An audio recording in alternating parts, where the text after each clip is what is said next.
તો જ્યાં પાટીદાર અનામત આંદોલન આટલું વેગ પકડી રહ્યું છે તેમ છતાં હજુ પણ દિશાહીન હોય તેવી પણ ક્યાંક ને ક્યાંક આભાસ વર્તાઈ રહ્યો છે ત્યારે સમગ્ર મામલા અંગે આજે ચર્ચા કરવા માટે અમારી સાથે ઉપસ્થિત છે સ્ટુડિયોમાં રાજકીય વિશ્લેષક સુધીર એસ રાવલ સાથે જ એસપીજી પ્રવક્તા વરુણ પટેલ। આ બંનેનું સ્વાગત છે। આપણી જે ચર્ચા છે આજે પાટીદાર અનામત આંદોલનમાં જે નવા વળાંક કહી શકાય કે સરકાર સાથેની સમાધાનની જે મંડાણ બંધાયા છે તેને કારણે બેઠકનું આયોજન કરવામાં આવ્યું છે એને લઈને છે। સૌથી પહેલા તો હું વરુણજી આપને પૂછવા માંગીશ કે પાટીદાર અનામત આંદોલન સમિતિ જે છે જે આંદોલન ચાલી રહ્યું છે ત્યારે આજની જે બેઠક છે આ બેઠકના જે મુદ્દાઓ છે તેને લઈને આપનું શું કહેવું છે? બેઠકના મુદ્દા તો વ્યાજબી છે જી, પરંતુ અનામત આંદોલન છે અને જે બેઠકના મુદ્દાઓ છે તેમાં અનામત જે છે એ બીજા ક્રમે છે। ખુદ હાર્દિક પટેલે જણાવ્યું છે એ વસ્તુ અને પ્રાથમિકતા જે છે એ પોલીસ દમન અને પોલીસ કર્મીઓના સસ્પેન્શન પર આપવામાં આવી છે। પહેલી પ્રાથમિકતા તો એ હોવી જ જોઈએ કે ગુજરાતના ભાઈઓની જે હત્યા થઈ છે, ભાઈઓ અને બહેનોને ઘરમાં ઘૂસીને સરકારે એમની ઉપર જે બહેનો ઉપર શારીરિક અત્યાચાર કર્યો છે, હજુ સુધી માનસિક અત્યાચાર ચાલુ છે સરકાર દ્વારા, એટલે એ પ્રાથમિક મુદ્દો હોવો જોઈએ। અનામત એ તો મુખ્ય માંગણી છે જ। જી સુધીરજી, આપને શું લાગે છે આખી બેઠક છે, બેઠકમાં જે માંગણીઓ મૂકવામાં આવી છે, જે 4200 પોલીસ કર્મીઓના સસ્પેન્શનની વાત છે, શું લાગે છે આ બેઠકનો કોઈ સમાધાન થઈ શકે? એટલે અનામત આંદોલન જે પાટીદારોનું ચાલી રહ્યું છે એમાં સૌથી વધુ જો કોઈ અફસોસજનક વાત હોય તો એ જ છે કે લગભગ જેટલી માંગણીઓ છે ને એ અતાર્કિક હોય છે, અપરિપક્વ હોય છે અને ક્યારેય પૂરી ન થાય એવી રીતે જ બહાર આવતી હોય છે। આરક્ષણની બી વાત પણ એવી જ છે। હવે અત્યારે જે બેઠક યોજાઈ રહી છે એટલે માની લો કે બધા મુદ્દા સારી રીતે ચર્ચાય અને સફળ થઈ કોને કહેવાય એના પર વિચારવું હોય તો અનામત સ્વીકારે એ તો મુખ્યમંત્રીએ પહેલા નક્કી કર્યું છે કે આ શક્ય નથી। બાકીના મુદ્દાઓ તમે જે આપણે 4-5 દેખાય છે એની અંદર એક મુદ્દો એવો પણ છે કે દરેક પોલીસોની સામે પગલાં લ્યો ને તાત્કાલિક એને સીબીઆઈ ઇન્ક્વાયરી કરો કે 302 ની કલમ હેઠળ ફોજદારી ધારા હેઠળ એનું કામ ચલાવો। એ કોઈ સંજોગમાં સરકાર દાખલો કે માની લો કે કરી લીધું તો શું પોલીસનો મોરલ ડાઉન થાય એવી સરકાર કોઈ કામ કરશે? એ બી નહીં થઈ શકે। અને એક વાત સાચી હોય કે ભાઈ જ્યારે આ મારામારી થઈ હતી પણ હવે એનો રિપોર્ટ આવવાની વાત હતી, એ રિપોર્ટે હજી આટલા દિવસથી બહાર નથી આવ્યો એટલે બધું ધૂંધળું છે। પણ જે દાંડી યાત્રા, દાંડીની જે કૂચ હતી એ ફરી ન થાય એટલા પૂરતો જ આ એક તખ્તો ગોઠવાયો હોય એવું લાગે છે અને એ તખ્તામાં ગડબડી હોય પણ ગમે એમ કરી એકવાર ટેબલ પર આવી જાઓ આવું દેખાય છે। કારણ કે આની પાછળ બહુ વિશદ ગહન ચર્ચા થઈ હોય, કોઈ સારી ભૂમિકાઓ થઈ હોય, કોઈ એક પરસ્પરનું વલણ આની અંદર સ્વીકારાયું હોય, પડદા પાછળની જે સાર્થક મંત્રણાઓ કે સાર્થકતા ક્યાંક હોય એવું આમાં ક્યાંય દેખાતું નથી। જી, જે રીતે આપ જણાવી રહ્યા છો કે પડદા પાછળની એક જે મક્કમ નેતૃત્વ જ કહી શકાય કે જે એક દિશા સૂચન કરતું હોય છે। વરુણજી, આ દિશા સૂચન આ આંદોલનમાં ક્યાંક ને ક્યાંક ધૂંધળું પડે છે, શું એવું નથી લાગતું? ના, આમાં આખું જે આંદોલન પાટીદાર અનામત આંદોલન ચાલી રહ્યું છે એમાં ઘણા બધા અગ્રણીઓ, ઘણી બધી આંદોલન સમિતિઓ, ઘણા બધા ગ્રુપો અને બધાની સંયુક્ત મહેનતથી 25મીનું આંદોલન સક્સેસ ગયું હતું। કારણ કે 25મીનું આંદોલન એ દરેક ગ્રુપનું સંયુક્ત આંદોલન હતું।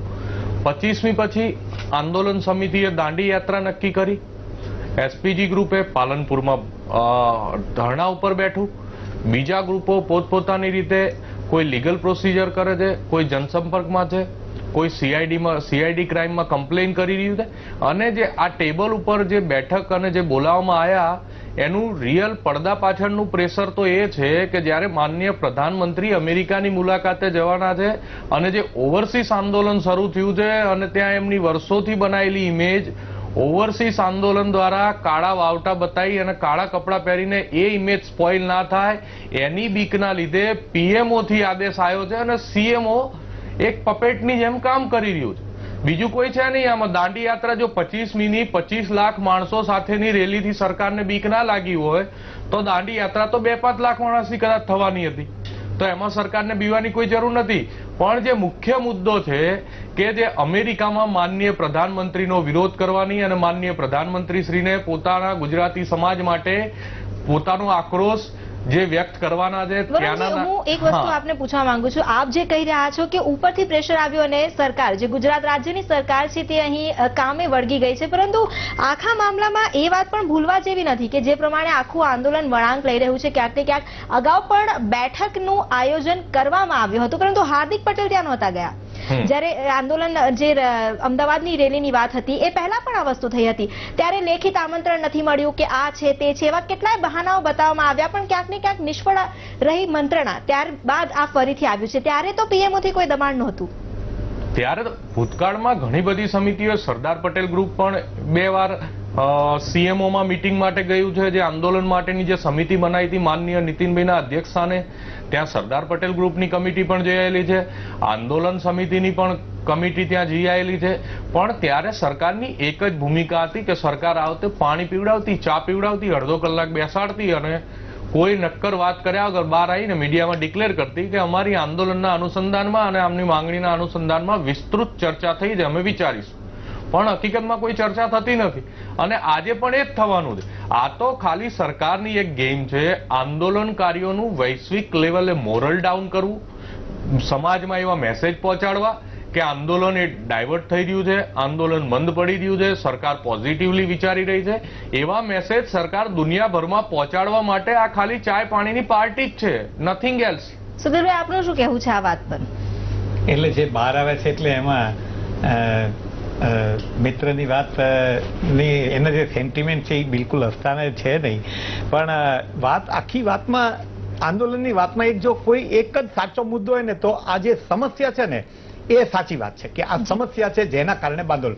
પણ હવેની એક પણ ગતિવિધિ એવી નથી કે એ સમસ્યાનું ઉકેલ હોય. એ સૌથી મોટી અફસોસજનક વાત છે.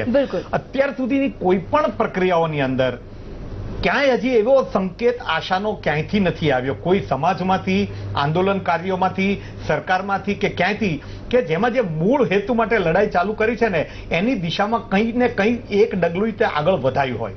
સૌથી મોટી તકલીફ આ છે.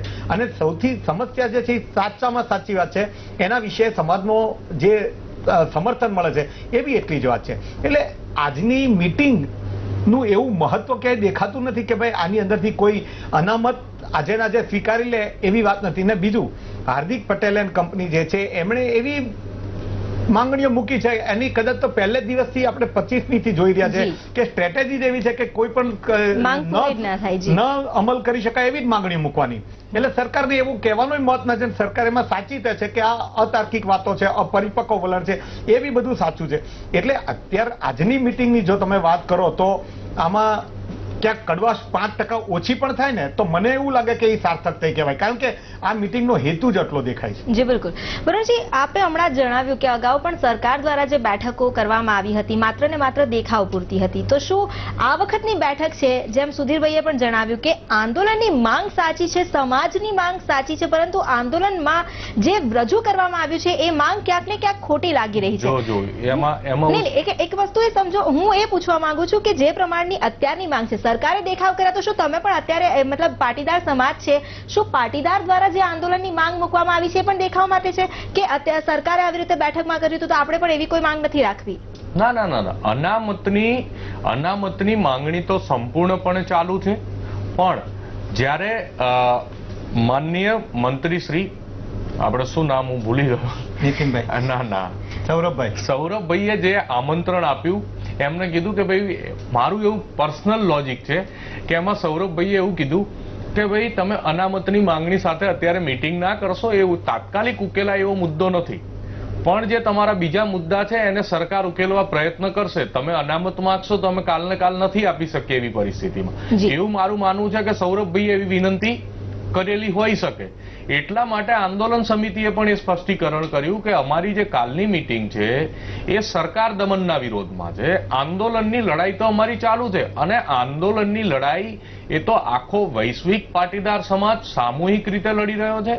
એમાં કોઈ પણ એક વ્યક્તિ નિર્ણય લઈ શકે એવું નથી. એટલે આમાં જે સરકારે જે આમંત્રણ આપ્યું છે એ જ સરકારના દમન માટે આપ્યું છે કે જે મુખ્ય મુદ્દો છે કે સરકાર દમનની દિશામાં અમે યોગ્ય પગલાં લઈશું. બાકી અનામત આપવાની તો હજુ સરકારની ક્યાંય દાનત હોય એવું ક્યાંય સ્પષ્ટ ચિત્ર નથી. સરકારની દાનતનો જ પ્રશ્ન છે, મળવું ના મળવું, કાયદેસર શું વિધિ થાય એ બધું. પણ સરકાર એક જો પ્રથમ પગથિયું ચડે તો એક પોઝિટિવ મેસેજ જાય. પણ સરકાર કોઈ પણ બાબતમાં સરકાર એવું વર્તન કરી રહી છે કે સરકાર જ્યારે સવર્ણ સમાજની વિરુદ્ધમાં થઈ ગયું, સરકાર સમગ્ર સવર્ણ સમાજના હિતના વિરુદ્ધમાં કામ કરતી હોય એવો મેસેજ સરકાર આપવા માંગે છે અને સરકારનું વર્તન પણ એવું સ્પષ્ટપણે દેખાઈ રહ્યું છે. જી, હવે આપ જે વાત કરી રહ્યા છો કે આખું વૈશ્વિક આંદોલન ચાલી રહ્યું છે અને સરકાર વિરોધમાં જ છે, જે પ્રમાણેનો અત્યારનો આખો જે સિનેરિયો ઉભો થયો છે સરકાર તરફથી અને પાટીદાર સમાજના અગ્રણીઓ તરફથી, કેટલીય સંગઠનો આમાં જોડાયા છે. આપે જણાવ્યું હતું કે અલગ અલગ સંગઠનો દ્વારા અલગ અલગ રીતે રજૂઆત કરવામાં આવી છે. સુધીરજી, જે આ રીતની રજૂઆત કરવામાં આવી છે, ક્યાંક ને ક્યાંક એવું નથી લાગતું કે આ વૈશ્વિક આંદોલનમાં પણ જે સંગઠનો છે અસંગઠિત છે? એટલે તમે આખી જે વાતની આપણી જે શરૂઆત કરી એના પશ્ચાત ભૂમિકામાં શું થયું હશે એના પર વિચાર કરીએ તો દાખલા તરીકે તમે કીધું કે પહેલો મુદ્દો એવો છે કે પોલીસ દમનનો છે. હવે આંદોલન જે હેતુને લઈને નીકળ્યું એના પરિણામ રૂપે પોલીસ દમન આચરાયું, એના પરિણામ રૂપે કેટલીક લોકોના મૃત્યુ થયા, કેટલાક લોકોએ લાઠી ખાધી અને જે પ્રશ્નો ઉભા થયા ત્યાર પછી હાર્દિક પટેલના કારણે સમાજને વળવું પડ્યું એવી જે વાતો આવી. સમાજના કેટલાય અગ્રણીઓને લાગ્યું કે આ પાટીદાર સમાજ બદનામ થઈ રહ્યો છે અને જે એના નાના જે બધા કારણો થતા હતા એનાથી હાર્દિક પટેલ અને એના આગેવાનો જે આંદોલનમાં આગળ છે એના પર 100% પ્રેશર આવ્યું હોય. કારણ કે આજે એમને છોડાવવાની સમસ્યા હોય બહાર એ બધી વાતો પણ આટલા કેટલા બધા લોકો છે એને છોડાવવાની સમસ્યા હોય તો આંદોલન કરતા હોય ઉપાડવી પડી હોય, પછી વચ્ચે ભૂમિકા જ કોઈ ન હોય તો વડીલોને અંદર સામેલ કરવા પડ્યા હોય. અત્યારે સંભળાય છે કે વડીલોની ભૂમિકાથી લાલજી પટેલ અને હાર્દિક પટેલ એક થયા છે. તો માનો કે આ કેટલી બધી બાબતો હશે કે પ્રાયોરિટીમાં મુદ્દો પેલો જે છે અનામતનો મુદ્દો પશ્ચાત ભૂમિકામાં ધકેલાઈ રહ્યો છે અને અત્યારે પ્રાથમિકતામાં તો હવે એવી વાત આવી ગઈ કે સરકારે શું તકલીફ કરી એ જ અત્યારે પાટીદારોની સમસ્યા બની ગઈ. અત્યારે એવું થયું ને તમારે પાસે હવે તમે પગલા પાછા ખેંચો, પોલીસોને સસ્પેન્ડ કરો, એ વિષય પર આખી ચર્ચાઓ ઘરમાં થાય છે અથવા તો જે એના કારણે દુઃખી થાય છે એ આખે ઉપલી સપાટી પર આવે પ્રશ્ન. તો આ તો અફસોસજનક વાત છે ને. મૂળ મુદ્દો તો પાછળ છે અત્યારે અને હજી આંદોલન જે રીતે જુદી દિશામાં જાય છે તો એ સમસ્યાઓ વધે અને સરકાર સોલ્વ કર્યા કરે, સમસ્યાઓ વધારે અને સરકાર સોલ્વ કરે તો શું આંદોલન કોઈ પણ આવી રીતના જાય? આવું પરિણામલક્ષી બને? એટલે મારી દ્રષ્ટિએ સમગ્ર સિનેરિયો જે છે ને એ બિલકુલ ક્યાંય ગળે ઉતરે નહીં એવી વાત છે આ બધી. જી સુધીરજી, જે પ્રમાણે આપે જણાવ્યું છે ને આ જ વિષય પર આપણે ચર્ચા આગળ વધારીશું કે જે પ્રમાણે લાલજી પટેલ અને હાર્દિક પટેલની જે ભૂમિકા છે, આ ઉપરાંત વડીલોની જે ભૂમિકા છે, આ તમામ પર ચર્ચાને યથાવત રાખીશું. પરંતુ તે પહેલા વિશેષ રજૂઆતમાં અત્યારે સમય થયો છે બ્રેકનો.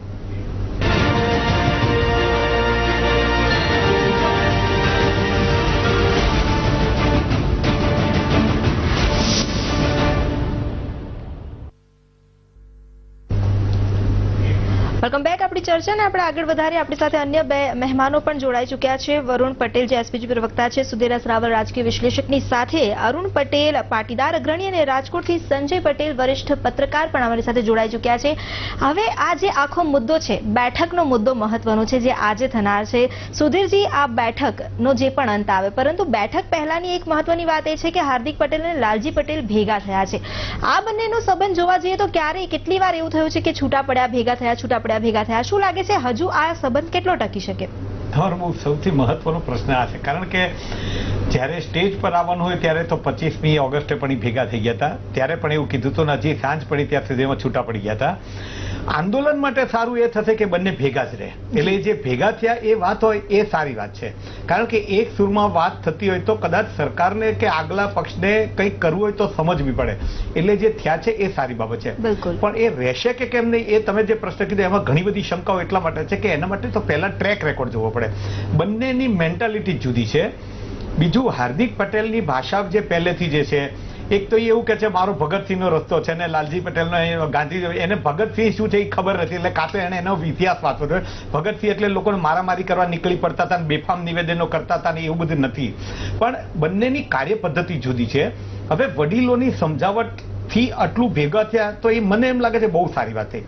પણ વડીલોના કયામાં તે કેટલું રહેશે, હાર્દિક પટેલ વિશે ખાસ કહું, એ એની પ્રકૃતિ અને આ સુધીના ટ્રેક રેકોર્ડ પરથી લાગતું નથી. બીજું, અત્યારે એવું એના એક નિવેદનો પર એ વળગી રહ્યા એવું નથી. અગાઉ એને બહુ વખત કીધું છે કે જ્યારે મુખ્યમંત્રી બોલાવે ત્યારે અમારી 150 જણની છે એ બધા બેસશે, આ બધા. અને એ પછી અત્યારે 18 જણ કંઈક બેસવાના છે એવી વાત છે. બીજું એમ કે છે કે દાંડી કૂચ નીકળશે તો છેલ્લી કેન્સલ થતી હોય છે. પછી કે મુખ્યમંત્રી જયારે આવે સામેથી આવેદન પત્ર આવશે ને ત્યાં સુધી આમરણ ઉપવાસ પડે તોય તે ઉપવાસ પૂરા થઈ જાય છે. એની વિશ્વસનીયતા કુલ મળીને તમે બેટરી લઈને સમાજમાં ગોતવા જાવ તો ખબર પડે કેટલા ટકા છે. એટલે એનો સમાજ હાર્દિક પટેલને કેટલો વિશ્વાસ કરતો હશે એ બહુ મોટામાં મોટો પ્રશ્ન છે. એ વાસ્તવિકતા હજી એટલા માટે બહાર નથી આવતી કે ટીવી કેમેરા કે ટીઆરપી ના કારણે હાર્દિક પટેલ હીરો છે એવી વાત છે. પણ જ્યારે સમસ્યાના સમાધાનના ઉકેલની દિશામાં પરિપક્વતાપૂર્ણ જો વાત થતી હોય અને સાચો સાચ એમાં વિદ્વાનો બૌદ્ધિક લોકો કે વડીલો જેના કહ્યામાં એ રહેતા હોય અને બંને જણા સારી રીતે નિર્ણય લઈ શકતા હોય તો મને એમ છે કે આ આંદોલનને ખરેખર સારું બળ મળે અથવા એને એક તાર્કિક અંત સુધી આવે. પણ બંને સાથે રહે છે એ વાતમાં તો ભરપૂર શંકાઓ છે. જી બિલકુલ, આપે જે કહ્યું છે એ ખૂબ જ સાચી વાત છે કે જ્યાં સુધી અનુભવ સાથે ભળે છે અને સાથે રહે છે તો એકતામાં એ બળ છે કે લોકો આંદોલનની જે માંગ છે એ પૂર્ણ કરાવી શકે. અહીં જે વડીલોની ભૂમિકા છે તેના પર આપણે એક જો ઊંડાણપૂર્વક વિચારીએ તો અતુલજી, જે પ્રમાણેની અત્યારની આ ભૂમિકા દેખાઈ રહી છે, જે હમણાં જ સુધીરભાઈએ જણાવ્યું કે બંને એક થાય છે તો સમાજ માટે ખૂબ હિતાવહ છે, પરંતુ અત્યાર સુધીના જે સંબંધો રહ્યા છે, જે પણ ભૂમિકાઓ રહી છે, ક્યાંક ને ક્યાંક જે અનુભવ છે લાલજીભાઈનો, એ અનુભવ જે છે લાલજીભાઈનો અને સામે છે હાર્દિકનું ઉત્તેજના ભરેલું જે એનું યૌવન છે કે જે પણ કહ્યું યુવા બળના હિસાબે એ જે ભગતસિંહની વાતો કરે છે. તો સંજયભાઈ, આપ જણાવો, આપ વરિષ્ઠ પત્રકાર રહ્યા છો, અનુભવના હિસાબથી આપને શું લાગે છે? આ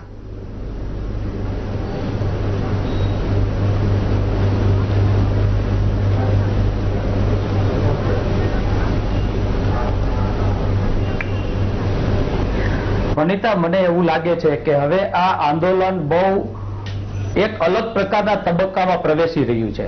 એનું કારણ છે કે આનો હેતુ બદલી ગયો છે. સૌથી પહેલી વાત તો એ કે અનામત પાછળ રહી ગયું છે અને હવે પોલીસ સામે પગલાની પહેલી વાત આવે છે. અને મૂળ હેતુથી આંદોલન ડિસ્ટર્બ થયું છે એ વાત અલગ છે. પણ હાર્દિક પટેલના જુસ્સાને અને લાલજી પટેલની પરિપક્વતાને આગેવાનો એક કરવા માટે પ્રયત્નશીલ હતા અને એમાં થોડે અંશે સફળ થયા છે. એના કારણે આંદોલન જે અત્યાર સુધી અસંગઠિત હાલતું હતું એ આંદોલન હવે સંગઠિત બન્યું છે અને એના કારણે કદાચ ગવર્મેન્ટ ઉપર આવતા દિવસોમાં વધુ પ્રેશર આવશે. અને અત્યારની જે થોડા 2-4 દિવસથી હું આંદોલનની નજીકથી જોઉં છું તો એમાં હાર્દિક પટેલ પણ સમાજના વડીલોનો કોન્ટેક્ટ કરી અને એને વિશ્વાસમાં લેવા પ્રયત્ન કરતા હોય એવું મને દેખાણું છે. છેલ્લે જ્યારે રાજકોટમાં આવ્યા હતા હાર્દિક પટેલ, ત્યારે એને ઉમિયાધામ, ખોડલધામ એના આગેવાનો સાથે મળી અને થોડીક ડિસ્કશન કરી હતી. મને એવું લાગે છે કે એની અંદર પણ એને મંજૂરી લીધી હતી કે ભાઈ હવે ગવર્મેન્ટ સાથે હું બેસું તો થોડુંક મને ફીડબેક આપો, મને સપોર્ટ આપો. અને એના કારણે જ સોલામાં મિટિંગ થઈ હતી અને એમાં બધા આગેવાનોએ મળી આ બંનેને ભેગા કર્યા છે.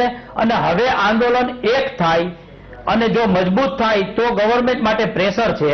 અને સૌથી મોટી વાત એ છે કે આ લોકો ગવર્મેન્ટને પ્રેશરમાં રાખવા માંગે છે. એનો મેઇન મુદ્દો એ છે કે જે પાટીદારો ઉપર પોલીસે દમન ગુજાર્યું છે એની સામે પેલા પગલા ભરો, પછી અનામત આપો. એનો મતલબ એવો છે કે સરકારને આ લોકો બેકફૂટમાં મૂકવા માંગે છે.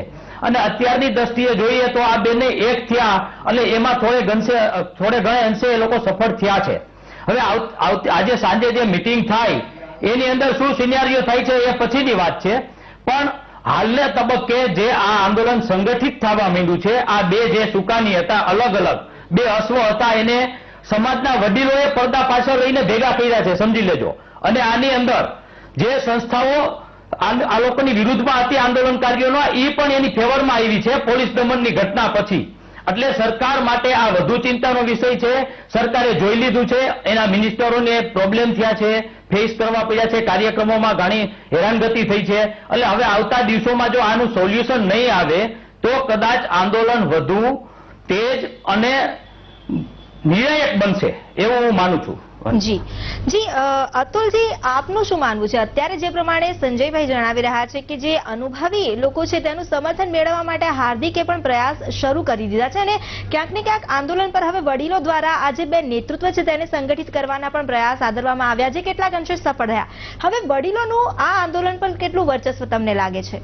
હા, અમે અત્યારે જો વડીલોની જ્યાં જ્યાં જરૂર હશે ત્યાં ત્યાં એમનો સપોર્ટ લઈશું અને આંદોલન સારી રીતે આગળ વધે અને એનું પોઝિટિવ રિઝલ્ટ આવે એવા પ્રયત્નો કરીશું. વડીલોએ ગઈકાલે પણ અમને ઘણું માર્ગદર્શન આપ્યું અને આવનારા દિવસોમાં ઘણું માર્ગદર્શન આપશે, જેથી કરીને આંદોલન આડાઅવળા રસ્તે વળી ના જાય અને કોઈ પણ પ્રકારની સામાજિક જે અત્યારે વાતો થઈ રહી છે કે બીજી કોમ સાથે તમારે વર્ગ વિગ્રહ થશે કે આ બધું થાય નહીં. અને બીજું કાયદાકીય રીતે પણ વિદ્વાનોનો અમે જે બધો સહકાર લઈશું એ ગઈકાલે અમારે બધું નક્કી થઈ ગયું, એટલે આંદોલન હવે સારી રીતે આગળ વધશે. જી સુધીરભાઈ, આપને પણ આ જ પ્રશ્ન છે કે વડીલોનું વર્ચસ્વ, પરંતુ અહીં એક વધારાનો મુદ્દો એ પણ ઉમેરવા માંગીશ કે આજે કેશુભાઈ પટેલની મુલાકાત કરવામાં આવી. રાજકીય રીતે જોવામાં આવે તો કેશુભાઈ પટેલ એ વડીલ કહેવાય અને આંદોલનકર્તાઓએ તેમની મુલાકાત લીધી છે, ત્યારે હવે આ જે મુલાકાત છે, શુભેચ્છા મુલાકાત, તેને કેવી રીતે જોઈ શકાય? એટલે એવું વાત આવી છે કે કેશુભાઈ પટેલના આશીર્વાદ લેવા માટે આગેવાનો ગયા હતા. એટલે પહેલા તો એ જાણવું પડે કે કેશુભાઈ આશીર્વાદ શું આપ્યા, તો જ દિશા નક્કી થાય તારણની. પણ કુલ મળીને આમ જોઈએ તો ગુજરાતમાં પાટીદાર સમાજની અંદર હજુ પણ એક આમ સર્વમાન્ય બી કહી શકાય, કારણ કે એમનો કોઈ એવો ઇતિહાસ નથી કે જે એમને કોઈ નકારી શકે. વડાપ્રધાન નરેન્દ્રભાઈ મોદી પણ હજી કોઈ પણ રીતે એને એટલો આદર આપે જ છે, રાજકીય મતભેદો હોવા છતાં. તો એક ગણમાન્ય પાટીદાર આગેવાન તરીકે કેશુભાઈ આટલા વડીલ છે એ વાત સાચી છે ને એમનું એક વચન છે. અને બીજું, એમને આશીર્વાદ દેવા માટે આ લોકો આવ્યા, તો કમસે કમ આપણે વ્યક્તિગતની એટલે પ્રતિક રૂપે પણ જોઈએ તો વડીલોના આશીર્વાદની જરૂર આંદોલનકર્તાઓએ મહેસૂસ કરી અથવા તો સ્વીકારી, એ મને તો બહુ ગમ્યું છે.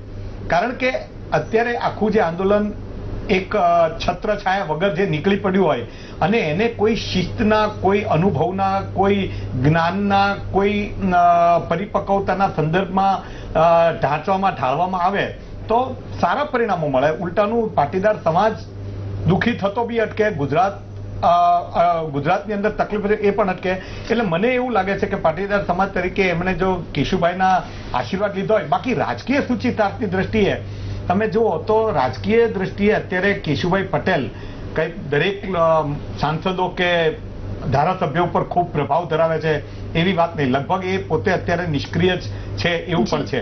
હા, એમના જે સમર્થકો છે તે મલ્ટીમિલિયનર છે, સુરતની અંદર છે, વિદેશોમાં છે. એ લોકોએ પોતપોતાની રીતે આ આંદોલનકર્તાઓને કોઈને કોઈ રીતે બળ આપ્યું હોય, રાજકીય ગણિત સર, તો પણ એમના માટે એ બહાર આવવાની વાત અત્યારે નથી. તો એક સર્વમાન્ય નેતા તરીકે કેશુભાઈને આગળ કરે એવું પણ બને. જી અતુલભાઈ, આપ કઈ કહેવા માંગો છો? એ કહેવા માંગુ છું કે બેન, આ જે કેશુબાપાને મળવા ગયા એ અમારા એક સમાજના આગેવાન છે અને મુખ્યમંત્રી રહી ચૂકેલા છે અને બહુ સારા માણસ છે, પરંતુ આને રાજકીય એંગલથી કોઈ વ્યક્તિઓએ જોવું ના જોઈએ, કારણ કે કેશુબાપા પોતે અત્યારે છેલ્લા ઘણા સમયથી રાજકીય રીતે નિવૃત્ત થઈ ગયા એ રીતનું જીવન જીવે છે અને એક વડીલ તરીકે જ અમે એમના આશીર્વાદ લેવા ગયા હતા. એટલે આને રાજકીય એંગલથી બને ત્યાં સુધી કોઈએ જોવું ના જોઈએ. જી જી અતુલજી, જે પ્રમાણે આપ જણાવી રહ્યા છો કે રાજકીય એંગલથી ન જોવું જોઈએ, આપની વાતને અમે પણ માનીશું અને રાજકીય એંગલ ન પણ જોઈએ, પરંતુ આ પાટીદારો તરફનું મંતવ્ય છે. જ્યારે એક બહારનું વ્યક્તિ જોશે તો એ દરેક ગણિત માનશે અને આ ગણિતની જો વાત આવે છે તો ખાસ કરીને રાજનૈતિક જે છે વસ્તુ, જે પ્રમાણે મેં અગાઉ પણ વાત કરી હતી કે જે માંગ મૂકવામાં આવે છે તો એમાં પણ ક્યાંક ને ક્યાંક ગણિત મંડાતું હોય તેવું દેખાય છે ખરું, કારણ કે અનામતની માંગ અહીં પ્રાથમિકતા નથી. તમારી વાત કંઈક થોડાક અંશે સાચી છે, પરંતુ અત્યારે તમે જોશો તો દરેક ને દરેક વ્યક્તિ પોલિટિકલી તો ક્યાંક સંકળાયેલી જ હોય. કેશુબાપા હોય કે ગમે તે હોય, પોલિટિકલ એમનો તો સ્ટેટસ કોઈ ભાજપના હોય, કોઈ કોંગ્રેસના હોય. એટલે અગ્રણીઓને મળવાની એવી વસ્તુ એમના વિશે વિચાર જ નહીં કે ભાજપના અગ્રણીને મળ્યા કે રાજકીય આગેવાનને મળ્યા. એટલે જાહેર જીવનમાં રહેલી વ્યક્તિઓ ક્યાંક તો સંકળાયેલી જ હોય, એટલે એ એંગલથી ના જોવું જોઈએ. જી, પરંતુ જે પ્રમાણે મેં ગણિતની વાત કરી છે, આપની જે અત્યારની બેઠકની સ્ટ્રેટેજી જોવામાં આવે તો એની પણ જે માંગ છે ક્યાંક ને ક્યાંક ગણતરી પૂર્વકની નથી લાગી રહી, કારણ કે આ માંગ કશે પણ પૂર્ણ થાય એવું તો નથી દેખાતું. હા, એ તો મેરેથોન દોડ છે એ ઘણીવાર કહેવામાં આવ્યું. એટલે હવે દરેક બાજુથી દરેક એંગલથી જ્યાંથી સહકાર લેવા એવો હોય એવી દરેક જગ્યાએથી અમારા પાસના અગ્રણીઓ સહકાર લેવા જશે અને વડીલોને અને દરેક વિદ્વાનોનો અમે સહકાર લઈને આગળ વધીશું. એ હવે ગઈકાલે પણ આપણે જણાવ્યું અને એ રીતે આગળ આંદોલન સારી રીતે હવે જશે અને એને એક સાચી દિશા મળશે અને એનાથી જે અમારે મેળવવાનું છે એ મળશે. હવે અમને પૂરેપૂરો વિશ્વાસ આવી ગયો છે. જી, આપને વિશ્વાસ આવી ગયો છે. આ જે વાત છે ખૂબ સારી કહેવાય, પાટીદાર સમાજ માટે ખાસ કરીને સારી કહેવાય, કારણ કે સમાજે વિશ્વાસ મૂક્યો નેતૃત્વ પર, જે નેતૃત્વ ડામાડોળ દેખાઈ રહ્યું છે. સુધીરભાઈ, અહીં જે આખી વાત છે, સરકાર અને પાટીદાર નેતૃત્વ બે જે સમાધાનની ભૂમિકામાં આવ્યા છે, અહીં સૌથી મોટી મધ્યસ્થીની ભૂમિકા બજાવી છે સૌરભ પટેલ નેતાએ. હવે જો સૌરભ પટેલની જે ભૂમિકા છે એની પર થોડી નજર કરીએ તો આ અચાનક સૌરભ પટેલ આવે અને પાટીદારો અને સરકાર વચ્ચેની મધ્યસ્થીનો જે દોર છે પોતાના હાથમાં લે, આ કેવું લાગે છે? આશ્ચર્ય જેવું લાગે છે અને સારું પણ લાગે છે, કારણ કે કમિટી જ્યારે બની ત્યારે સૌરભભાઈનું નામ એમાં નહોતું. બિલકુલ. કમિટીનું જે ભૂમિકા છે એ આખી આ આંદોલનની અંદર શું કરવા, કઈ રીતે સોલ્વ થાય એવી વાત કરતા તે આ બાબત શું છે એવો એક રિપોર્ટ કદાચ કેબિનેટને સોંપી પણ દીધો છે, જેની વિગતો બહાર નથી આવી. ત્યાર પછી લગભગ 2 મહિનાના વાણા આવ્યા. એક રીતે ટીકાત્મક રીતે જુઓ તો એ પણ છે કે 2 મહિના શાંત રહ્યા પછી અચાનક એ ફલક પર આવ્યા છે, તો એની પાછળ ચોક્કસ રાજકીય કારણો જ હોય. એ નહોતો આવ્યા એ શા માટે, એ પણ એક વાત છે, અને હવે આવ્યા છે તો એ શા માટે, આ બંને વાત છે. નહોતા આવ્યા એના કારણે પાટીદાર આગેવાન તરીકે કે એક શક્તિશાળી મંત્રી તરીકે સરકારના બચાવમાં નહોતા આવ્યા, એનું નુકસાન પણ સરકારને થયું છે, ગુજરાતને થયું છે, સમાજને થયું છે. પરંતુ એટલે એ રાજકીય ગમા અણગમા આનંદીબેન અને સૌરભભાઈ વચ્ચેના પણ બહુ હવે જાહેર બની ચૂક્યા છે, એવા પણ કોઈ કારણો હોઈ શકે. અને હવે આવ્યા છે તો એવું પણ કહેવામાં આવ્યું કે કદાચ દાખલા તરીકે જે ઘણીવાર એવું થાય ને કે તિજોરીની ચાવી કોને ચોરને સોંપી દેવાની તો તિજોરી સચવાય, દાખલા તરીકે. તો માનો કે કદાચ એક એવી શંકા હોય કે ભાઈ રાજકીય વિરોધીઓ હોય મુખ્યમંત્રીના, ત્યારે તો નીતિનભાઈનું પણ નામ લેવા, ત્યારે સૌરભભાઈનું પણ નામ લેવા, ત્યારે રૂપાલા સાહેબનું પણ નામ લેવાય. આ જાત જાતની તર્ક વાળીને તર્ક વગરની વાતો વહેતી હોય, પણ એમાં જો કેટલું સાચું છે એ લોકોનો પ્રશ્ન હોય. એની અંદર એવી કોઈ ભૂમિકાના ભાગરૂપે એમને આ જવાબદારી આપી હોય તો એક રાજકીય રીતે થોડુંક શાંત પાડવાની વ્યૂહરચના હોય. પણ એક જે સારી વાત એવી જે દેખાય છે, આ ટીકાત્મક મેં વાત કરી, સારી વાત એ દેખાય છે કે અત્યારે સુરતના અંદર મજબૂત પાટીદાર આગેવાનો છે. હાલ જે યુવાનિયાઓ છે એ લોકોને ક્યાંય ને ક્યાંય રીતે, દાખલા તરીકે તમારે નાથવા હોય, બાંધવા હોય કે અંકુશમાં લાવવા હોય કે એની પર પ્રભાવ પાથરવો હોય તો એ લોકોની ભૂમિકા ચોક્કસ બની શકે. અને એક મજબૂત મંત્રી તરીકે સૌરભભાઈનું સ્થાન ઘણા વર્ષોથી આગળ આવી જ ગયું છે, એમનો એક પ્રભાવ છે. એટલે એમણે એક પોતાનો પ્રભાવ પાથરીને આજે આગેવાનોના માધ્યમથી, વડીલોના માધ્યમથી આ લોકોને એક ટેબલ પર લાવી શકે, એની બહુ મોટી સફળતા કહેવાય અને એમના માટે એને બિરદાવવા પડે. કારણ કે એ સૌરભભાઈ વિશે ગમે ટીકાઓ થઈ શકે એવા જોખમો સામે પણ એમણે આ બીડું ઝડપ્યું. તો સરકારે બી એ નિર્ણય સારો લીધો અને મને એમ છે કે એક ભૂમિકા સંવાદની બંધાઈ, એને માટે તો કોઈ બીજો નકારાત્મક વાત થઈ ન શકે. જી બિલકુલ. બોલો સંજયભાઈ, આપને કે કેવું છે?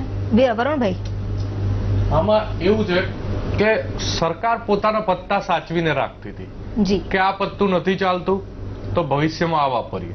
એટલે સરકારે આ બીજું પત્તું ખોલ્યું છે. પહેલું પત્તું ચાલ્યું નથી, બીજું પત્તું ખોલ્યું છે. અને હકીકતમાં તો આખી ગુજરાત સરકાર, આખી ભાજપના દરેક અગ્રણીઓની સ્થિતિ જ પહેલા તો દયજનક છે. આમાં ક્યાંય પક્ષ નથી, ક્યાંય સરકાર નથી. આ બધી ખાલી દિલ્હીથી 2 જણ ઓપરેટ કરતી આ બધી કઠપૂતળીઓ છે. એમની પોતાની સ્થિતિ દયજનક છે. અને હું તો એ કહીશ કે સવર્ણ સમાજના જે આગેવાનો પક્ષમાં જોડાયેલા છે, સરકારમાં જોડાયેલા છે, એ પોતાની ભૂમિકા સ્પષ્ટ કરે. કારણ કે ભવિષ્યમાં કદાચ એવું થઈ શકે છે કે સમાજના ના રહે. અને સરકારનો તો ઇતિહાસ રહેલો જ છે કે ક્યારે કઈ કઠપૂતળીને કાઢી નાખે છે એ આખો ઇતિહાસ લોકો જાણે છે. એટલે કઈ કઠપૂતળીનો ક્યારે ભોગ લેવાય એ નક્કી નથી. એટલે સરકારે ખાલી પોતાના પત્તા 1 by 1 સ્ટેપ ઓપન કરે છે, બીજું કઈ છે નહીં કે ભાઈ એક જૂની સમિતિનું પત્તું ના ચાલ્યું, નવું પત્તું મૂકી દીધું, એ થોડા ઘણા અંશે ચાલ્યું. હવે આજની મીટિંગ એ તમે જાણો છો કે it is a T party only. આજની મીટિંગ પછી એ સરકાર માટે સરકારે બીજા પત્તા સાચવેલા હશે એ ભવિષ્યમાં નવા પત્તાનો ઉપયોગ કરશે. જી રાજકોટથી જે સંજયભાઈ છે, સંજયભાઈ આપની પાસે આવવા માંગીશ. જે પ્રમાણેની અત્યારે ચર્ચા ચાલી, અટકળો ખૂબ વહી રહી છે કે આ ગમે, પરંતુ રાજકીય કાવા દાવાની ક્યાંક ગંધ આવી રહી છે. આપનો અનુભવ શું કહે છે?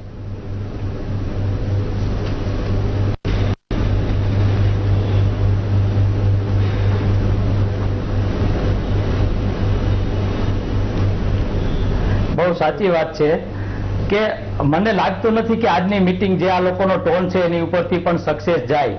આ ટી પાર્ટીની જ વાત આવે છે તો, અને બીજું કે જે મુદ્દો આગળ ધરવામાં આવ્યો છે કે ભાઈ પોલીસ અધિકારીઓને સસ્પેન્ડ કરો કે એની સામે પગલાં લ્યો, એમાં સરકાર સહમત થાય એવું કોઈ શક્યતા દેખાતી નથી.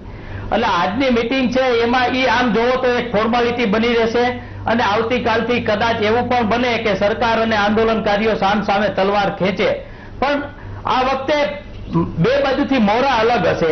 સામેની સાઈડ છે તો સમિતિ બાયપાસ થઈ ગઈ છે, હવે સૌરભભાઈ હશે, અને આ તરફથી લાલજી પટેલ અને હાર્દિક પટેલની પાછળ કોઈ એક થિંક ટેક આવી છે, જે વડીલો કે છે, વડીલો આવ્યા છે પાછળ. એટલે કદાચ આંદોલન થોડું સંગઠિત પણ થાય અને આવતા દિવસોમાં જો ઘર્ષણ થાય તો સરકારને જ ગુમાવવાનું છે. પણ જો સરકાર કોઈ વચ્ચેનો સારો રસ્તો કાઢી શકે તો સારી વાત છે. હાર્દિક પટેલ અત્યાર સુધી જે સરકાર સાથે બેસવા રાજી નહોતા એ બેસવા રાજી થઈ ગયા છે. તો પણ એવી પણ વાત આવે કે કોઈ હકારાત્મક પ્રશ્ન, કોઈ હકારાત્મક વાત આવે બહાર અને એનાથી બીજી મીટિંગ થાય, ત્રીજી મીટિંગ થાય તો એ વધુ સારું રહેશે. પણ જો અત્યારથી જ નકારાત્મક વાત કરવામાં આવે કે આ ફોર્માલિટી છે, ટી પાર્ટી છે, તો એનો મતલબ એનો એમ સીધો ક્લિયર છે કે ભાઈ આ મીટિંગ માટે એ માત્ર કોઈના પ્રેશરથી કે શરમે ધર્મે જાય છે. જી આપ કે કહેવા માંગો છો સુધીરભાઈ? ના, એટલે સરકાર પક્ષે એક સારી બાબત એ છે કે અત્યારે એમણે મેદાનમાં માનો કે સૌરભભાઈ પટેલને ઉતાર્યા હોય, સૌરભભાઈ પણ વિચારતા હોય કે મને મુખ્યમંત્રીનો આદેશ મળે કે જે કોઈનો આદેશ મળે ત્યાર પછી હું એક્ટિવ થઉં, તો અત્યારે મળ્યો હોય ને એક્ટિવ થાય તો એ સારી વાત છે. પણ આ જ બાબત સરકારમાં અગાઉ આપણે વાત થયેલી કે આ સરકારની અંદર મુખ્યમંત્રી પ્રત્યેની સહાનુભૂતિ પણ બધી જે ઓછી થતી જાય છે એના ભેદી કારણો છે. તો અત્યારે જે ડેમેજ કંટ્રોલની અંદર એકલા સૌરભભાઈ નહીં, સૌરભભાઈની જેવા બીજા અનેક કેટલાય શક્તિશાળી નેતાઓ છે ભારતીય જનતા પક્ષમાં અને સરકારમાં, જેમણે આ સમસ્યા પોતાની છે એમ કરીને જો એક્ટિવ થયા હોય અને હવે થઈ રહ્યા છે, તો તમે જો અત્યારે સંવાદપૂર્ણ વાતાવરણ, સૌહાર્દપૂર્ણ વાતાવરણ બની રહ્યું છે. એટલે સમસ્યા એવી નથી કે આખું ગુજરાત ભડકે બળે અને ઉકેલ થાય. પણ પહેલા વાત જે હતી એને સમર્થન મળે છે કે ત્યારે મુખ્યમંત્રી એકલા પડી ગયા હતા એવા જે કોઈ કારણો એ દેખાતું હતું, એની બદલે હવે મેદાનમાં બીજા એમના સાથીઓ આવતા જાય છે અને એનું સકારાત્મક પરિણામ મળી રહ્યું છે. મને એમ છે કે યોગ્ય દિશા છે. જી બિલકુલ, આપ એને યોગ્ય દિશા માની રહ્યા છો, પરંતુ જે પ્રમાણે આપણે અગાઉ વાત કરી હતી વરુણજી, આપે પણ જણાવ્યું હતું કે ફોર્માલિટી જેવું પણ લાગે છે. એટલે ક્યાંક ને ક્યાંક મોટા પ્રમાણના લોકો એવું માની રહ્યા છે કે આ માત્ર ફોર્માલિટી છે. સરકાર આપે તો સારું છે, સરકાર આપે તો સારું છે, માંગણી પૂરી કરે તો બહુ સારું છે. સરકાર કોઈ પણ હકારાત્મક પગલું લે તો અમે બે હાથ જોડીને એનું સ્વાગત કરીએ છીએ. જી પણ મને જ્યાં સુધી થોડું ઘણું જ્ઞાન છે એ પ્રમાણે મને સરકારની દાનત અને સરકારની શક્તિ જી બંને ઉપર શંકા છે. બિલકુલ જી અતુલભાઈ, જે પ્રમાણેની અત્યારની વાત થઈ રહી છે, સરકારની દાનત અને સરકાર જે કરી રહી છે તેના પર શંકા ઉઠાવવામાં આવી રહી છે. અત્યારે બેઠકની આપણે વાત કરીએ, આ બેઠકમાં પણ ક્યાંક રાજકીય કાવા દાવા ગંધાઈ રહ્યા છે. અટકળો ખૂબ છે, ઘણી બધી છે, પરંતુ એક સંભાવનાની વાત છે આ કે અગર આ મીટિંગ જો સફળ નથી થતી તો પછી આગળ શું? વરુણભાઈએ જે વાત કરી ને મેં બધી સાંભળી અને બિલકુલ યોગ્ય વાત છે. સરકાર એક શતરંજની ચાલ જેવું અત્યારે કરી રહી છે.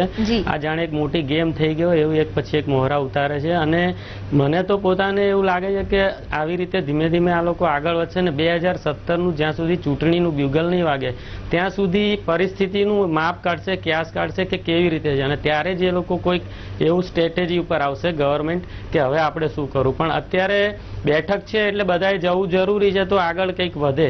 એટલે સરકાર એક શતરંજની ચાલ જ રમી રહ્યું છે અને કોણ રમે છે અને એના જે ખેલાડી કોણ છે એ તો હવે આપણને ખબર ના પડે, પણ કંઈક છે ખરું આવું બધું. જી સુધીરજી આપ? ના, એટલે વરુણભાઈ અને અતુલભાઈની જે વાત સાથે હું સંમત નથી. એવું છે કે સરકાર પ્રત્યે બિલકુલ દાનત નથી. એ વિષય સાથે હું સંમત એટલા માટે નથી કે સરકાર પણ એક જવાબદાર વલણ લઈને બેસતી હોય. સરકારને પણ આ ગુજરાતની અંદર શાંતિ ડોળાય એ કોઈ પોસાતું ન હોય અને વિકાસની પ્રક્રિયાને જ્યારે રૂંધવામાં આવે કોઈને તો પ્રજાનું જ કલ્યાણ ન થાય એટલે એનાથી ચિંતિત પણ હોય. હવે બિલકુલ નિરાશાવાદી ન પણ રહેવું જોઈએ, કારણ કે સરકારે પણ કોઈને કોઈ વસ્તુ આપવી પડશે વિચારીને બેઠક બોલાવી હશે, કારણ કે એમના પણ ફેસ સેવિંગનો પ્રોબ્લેમ છે. એવી રીતના નાક બચાવવાનો સવાલ હોય, સરકાર કશું નહીં કરે હાથે આ વાત વકર છે એની પણ ચિંતા હોય. તો કદાચ એવું બની શકે કે જ્યારે અનામતની રીતે હું અગાઉ આપણે કીધું કે અનામત પ્રશ્ન નથી, શિક્ષણ તકોનો પ્રશ્ન છે, નોકરીનો પ્રશ્ન છે, એ પ્રશ્ન છે. અનામત આપો એ ક્યારેય પ્રશ્ન નથી, એ ઉકેલ આંદોલનકારીઓનો છે. પણ હું એવું નથી માનતો કે આ ઉકેલ છે, હું એનો વિકલ્પ પણ હોઈ શકે એવું માનું છું.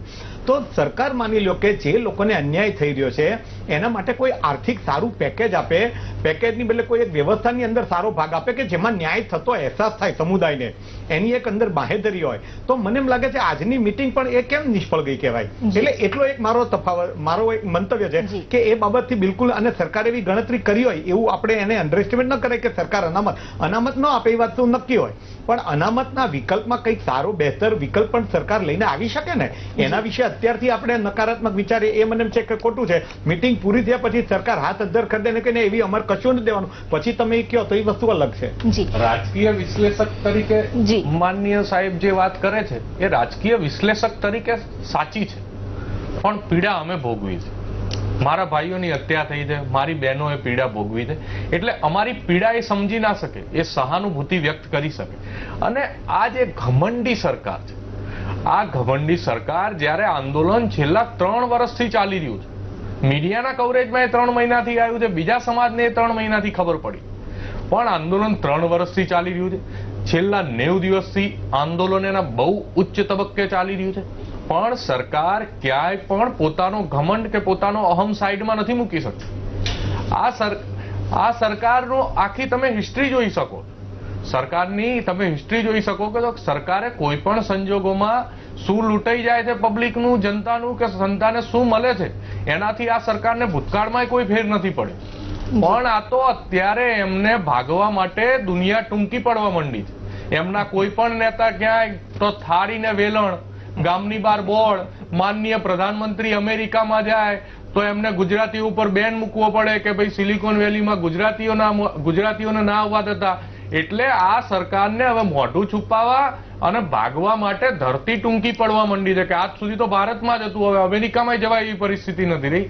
એટલે આ સરકારને જયારે ભાગી જવા માટે, મોઢું સંતાડવા માટે એકે દર નથી મળતું, એમને ધરતી ટૂંકી પડવા માંડી છે ભાગવા માટે. વિધાનસભાની બહાર એ લોકો આવી શકે પરિસ્થિતિમાં નથી, એટલે આ સરકાર વાટાઘાટો કરવા તૈયાર થઈ છે. સરકારને કઈ અચાનક 2 દિવસમાં અચાનક જ અમારા બેનને, અમારા ભાઈને, ફઈને, ફુવાને, મામાને જે કહેવાતા એને રાતોરાત પ્રેમ ઉભરી આવ્યો, રાત્રે 11 વાગે જ વાલી કરવાની ઈચ્છા થઈ. એના ઘણા બધા કારણો છે કે એમને ભાગવા ધરતી જોઈએ હતી, એમને છુપાવવા માટે દર જોઈએ હતી. એટલે આ છુપાવવાનું દર અને આખા વિશ્વમાં મેસેજ કે ભાઈ સરકાર તો પ્રયત્નશીલ છે પણ આ લોકો ખોટા છે. એટલે એ લોકો પાટીદાર સમાજને બદનામ કરવાના કાવતરાના ભાગરૂપે આ કરી રહી. અને હું કહું છું કે સરકાર માનનીય છે, સરકાર કઈ પણ આપે છે તો એ માન્ય છે. અમે 2 હાથ કરીને વંદન કરીને, 2 હાથ ફેલાઈને, જોડી ફેલાઈને અમે લેવા તૈયાર છીએ. પાટીદાર સમાજને બદનામ કરવા માટે એવું હોય ને તો સરકાર હારી જાય. એટલે શબ્દોની પસંદગીમાં હું ક્યાં પાટીદાર આંદોલન વાળી વાત, પાટીદાર સમાજને જો એ પતાવી દેવાનું નક્કી કરતા હોય તો કઈ સરકાર? અત્યારે ગુજરાતની અંદર સૌથી વધુ વર્ચસ્વ પાટીદારનું છે. એમને ચૂંટણી જીતવી હોય તો હું કઈ સરકારનો બચાવ નથી કરતો, પણ તમારી જે વાત એકદમ વેદનામાંથી ઉભરીને આક્રોશ ટળવાય એમાં સંપૂર્ણ નકારાત્મકતા આવી જાય, એની સામે હું ખાલી ઉલ્લેખ કરું છું. આગળ વધારીશું. વાત સાચી છે, આપની વાત પણ બરાબર છે, સુધીરભાઈની પણ વાત બરાબર છે. મત અને મંતવ્યોનો જે ભેદ છે અહીં છે, બાકી દરેક વ્યક્તિ પોતાની રીતે બરાબર છે. તે છતાં એક વસ્તુ એ પણ છે કે આ કેટલું યોગ્ય છે કે જ્યાં બેઠક થશે તેના વિશે મોટા ભાગના લોકો જે નકારાત્મક અભિગમ ધરાવે છે, આ વિશે પણ ચર્ચા કરીશું. પરંતુ તે પહેલા અત્યારે ફરી સમય થયો છે એક બ્રેકનો.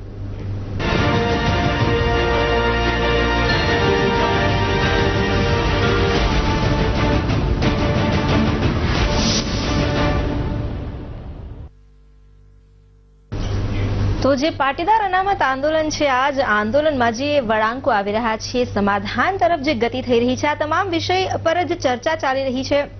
હું જે પ્રમાણે અત્યારે ચર્ચા ચાલી, આપણો મુદ્દો એ રહ્યો કે જે પાટીદાર અગ્રણીઓ રહ્યા છે, ખાસ કરીને વરુણજી અને અતુલજી, આપ બંને એ પણ જણાવ્યું કે સરકારનો જે અભિગમ છે ક્યાંક ને ક્યાંક નકારાત્મક હોય તેવું લાગી રહ્યું છે.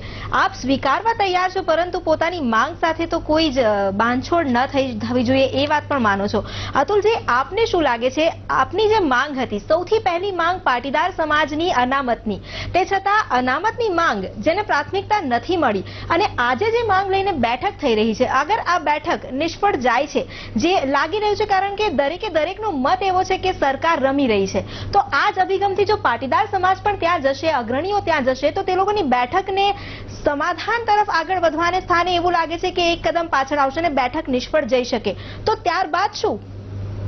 અત્યારે સરકાર બેકફૂટ ઉપર છે. હવે જે ગઈકાલથી જે વાતાવરણ ક્રિએટ થયું છે એમાં બુદ્ધિજીવીઓ, વકીલો, ધારાશાસ્ત્રીઓ અને ડોક્ટરો તથા જે વિદ્વાન લેખકો છે બધા અમને મળ્યા છે અને એ બધાનું જે બળ મળશે એ બળના લીધે સરકારે બહુ ખૂબ જ ઊંડાણપૂર્વક વિચારવું પડશે.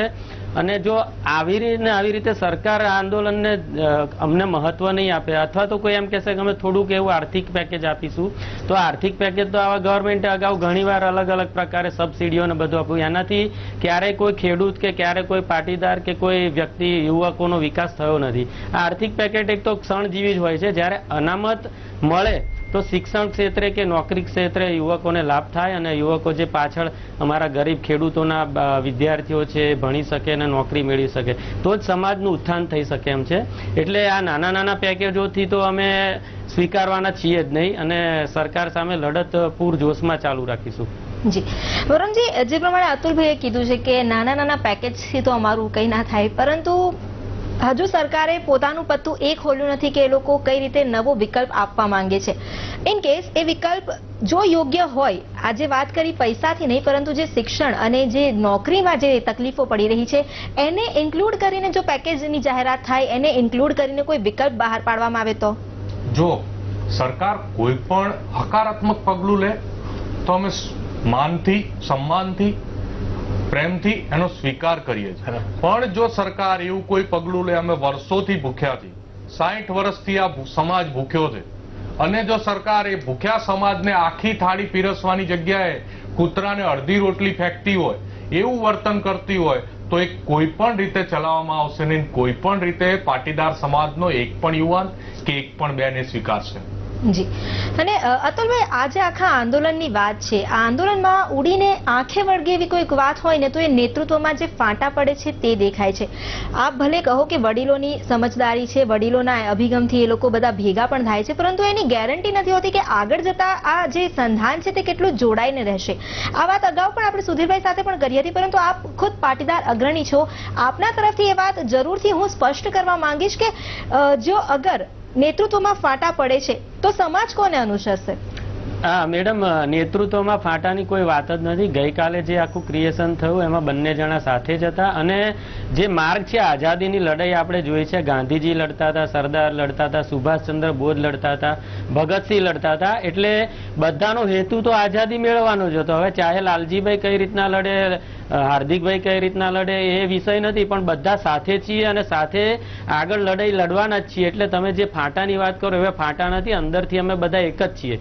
અમારા માર્ગ થોડા બધાના અલગ હોઈ શકે, કારણ કે ગ્રાઉન્ડ ઉપર ગ્રાઉન્ડ વર્ક કરવા માટેની ટીમ અલગ હોઈ શકે, સોશિયલ મીડિયાની ટીમ અલગ હોઈ શકે અને સરકાર સાથે મંત્રણા કરવાની પણ અમે બધા ભેગા થઈને અલગ રીતે ટીમ બનાવી શકીએ.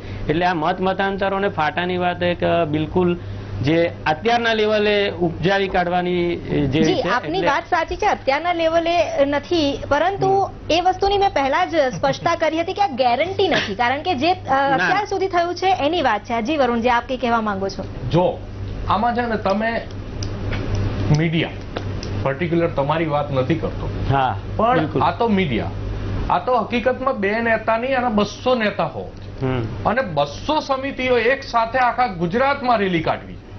એને ફાંટા ના કહેવાય.